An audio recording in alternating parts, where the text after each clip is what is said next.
ಕೆಲಸ ಮುಗೀತಾ? ಆಕ್ಚುಲಿ ನೀವು ಕರೆಕ್ಟಾಗಿ ಹೇಳಿದ್ರಿ. ನೀವು ನನ್ನನ್ನು ಹುಡ್ಕೊಂಡು ಬಂದಿಲ್ಲ, ನೀವು ಅಪ್ಪನ ಹುಡ್ಕೊಂಡು ಬಂದಿದ್ದೀರಾ. ಕುಶಾಲ್ ನಗರದಲ್ಲಿ ಏನೆಲ್ಲ ಮಾಡಿದ್ರು ಅದನ್ನ ಇಲ್ಲೂ ಕಂಟಿನ್ಯೂ ಮಾಡಬಹುದು ಅಲ್ವಾ? ಅಲ್ಲಿಂದ ನೀವೇನೂ ಕಲ್ತಿಲ್ಲ. ಇದಕ್ಕೆ ನಾನು ನಿಮ್ಮಿಂದ ದೂರ ಆಗೋದು. ನಾನು ಏನು ಮಾಡಬೇಡ ಅಂತ ಹೇಳ್ತೀನೋ ಅದನ್ನೇ ಮಾಡ್ತೀರಾ. ಸುಮ್ಮನೆ ಕೂರೋರಂತೂ ಅಲ್ಲ ನೀವು.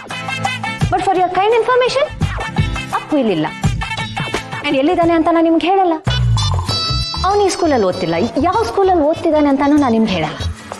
ಸೊ ನೀವು ಹುಡ್ಕೊಂಡು ಬಂದಿದ್ದ ಪ್ರಯತ್ನ ಎಲ್ಲ ವ್ಯರ್ಥ ಆಗೋದು. ಸೊ ಅವನನ್ನು ಹುಡ್ಕೋದಾಗ್ಲಿ, ಅವನ ಜೊತೆ ಮಾತಾಡೋದಾಗ್ಲಿ, ಅವನನ್ನು ಭೇಟಿ ಮಾಡೋದಾಗ್ಲಿ, ಅವನ ಜೊತೆ ಊರು ಸುತ್ತೋದಾಗ್ಲಿ, ಈ ಯಾವ ಸರ್ಕಸು ಮಾಡಕ್ಕೆ ಹೋಗ್ಬಿಡಿ ನೀವು. ನಾನು ನಿಮ್ಗೆ ಅವತ್ತು ಹೇಳಿದೆ, ಇವತ್ತು ಹೇಳ್ತಿದ್ದೀನಿ. ಪ್ಲೀಸ್ ನಮ್ಮನ್ನ ನಮ್ಮ ಪಾಡಿಗೆ ಇರಕ್ಕೆ ಬಿಟ್ಬಿಡಿ. ಎಕ್ಸ್ಕ್ಯೂಸ್ ಮೀ ಮೇಡಮ್, ಒಂದು ಹೆಣ್ಣು ಅಂತ ರೆಸ್ಪೆಕ್ಟ್ ಕೊಟ್ಟು ನೀವು ಮಾತುಗಳನ್ನೆಲ್ಲ ಕೇಳಿಸ್ಕೊತಾ ಇದ್ರೆ ಒನ್ ವೇ ಟ್ರಾಫಿಕ್ ತರ ಹೇಳ್ತಾನೆ ಇರ್ತೀರಲ್ಲ ನೀವು. ಸ್ವಲ್ಪ ನಮ್ಮ ಮಾತನ್ನ ಕೇಳಿಸ್ಕೊಳ್ಳಿ.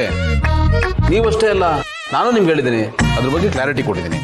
ಆದ್ರೂ ಯಾಕೆ ಇಷ್ಟೊಂದು ತಪ್ಪು ತಿಳುವಳಿಕೆ ಬೆಳೆಸ್ಕೊಂಡಿದ್ದೀರಲ್ಲ ನೀವು?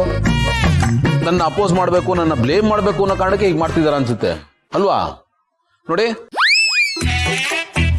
ಬರೀ ನಿಮ್ಮ ಮುಗಿ ನೇರಕ್ಕೆ ಮಾತ್ರ ಯೋಚನೆ ಮಾಡ್ಬಿಡಿ, ನಮ್ಮ ಆಂಗಲ್ ಇದನ್ನು ಯೋಚನೆ ಮಾಡಿ. ನಾನು ಖಂಡಿತ ನಿಮ್ಮನ್ನ ಫಾಲೋ ಮಾಡ್ಕೊಂಡ್ ಬಂದಿದ್ದಲ್ಲ, ದೇವ್ರಾಣೆಗೂ ನನ್ನ ಕೆಲಸದ ಮೇಲೆ ಬಂದಿದ್ದು. ನಿಮ್ಮನ್ನ ಫಾಲೋ ಮಾಡಬೇಕು, ಸಂಚು ರೂಪಿಸ್ಬೇಕು ಅಂತ ಯಾವುದು ನನ್ನ ತಲೆಯಲ್ಲಿಲ್ಲ. ನಮಗೂ ಸ್ವಾಭಿಮಾನ ಇದೆ. ದಯವಿಟ್ಟು ನಿಮ್ಮ ಸ್ಟೇಟ್ಮೆಂಟ್ನ ವಾಪಸ್ ತಗೊಳ್ಳಿ. ಕೆಸರು ಅಂತ ಗೊತ್ತಾದ್ಮೇಲೆ ಯಾರಾದರೂ ಕಲ್ಲಾಗ್ತಾರ? ಯೋಚನೆ ಮಾಡಿ. Excuse me,